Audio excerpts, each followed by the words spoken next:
ഉള്ളിവട റെസിപ്പി. അതിന് വേണ്ടിയിട്ട് ഈസ്റ്റ് പഞ്ചസാര ലായനിയിൽ അരമണിക്കൂർ വെച്ച് അത് പൊങ്ങി വന്നതിന് ശേഷം മൈദമാവ് 2 കപ്പ്, അതിലേക്ക് ഞാൻ കുറച്ച് ഉപ്പ് ചേർത്തു. നന്നായിട്ട് കുഴച്ച് ഇളക്കി വെച്ചു.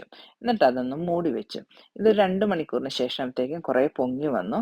അതിലേക്ക് സവാള ഉള്ളി ചെറുതായിട്ട് അരിഞ്ഞത്, ഇഞ്ചി ചെറുതായിട്ട് അരിഞ്ഞത്, പച്ചമുളക്, പിന്നെ കുറച്ച് കുരുമുളക് പൊടിയും ഞാൻ ഇട്ടു ട്ടോ. പിന്നെ കറിവേപ്പിലയും ചെറുതായിട്ട് അരിഞ്ഞത്.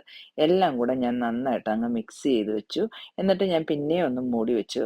അത് കഴിഞ്ഞിട്ട് ഒരു 1.5 മണിക്കൂറൂടെ കഴിഞ്ഞ് ഞാനത് പതുക്കെ മിക്സ് ചെയ്ത് എല്ലാം പാകത്തിലാക്കി എടുത്തിട്ട് കൈയൊന്ന് നനച്ച കയ്യിലാണ് നമ്മൾ ഒരു ഷേപ്പ് ഉണ്ടാക്കാൻ വേണ്ടിയിട്ട്. നിങ്ങൾ കണ്ടു, ഞാൻ ഇങ്ങനെ ഒരു കുഴിയൊക്കെ കുത്തി അതിലേക്ക് ഇട്ടു, ഷേപ്പിൽ ഇങ്ങനെ എടുത്തു, തിളച്ച എണ്ണയിട്ടിട്ടു, അങ്ങോട്ടും ഇങ്ങോട്ടും മറച്ച് വെച്ച് അതങ്ങ് കോരിയെടുത്തു.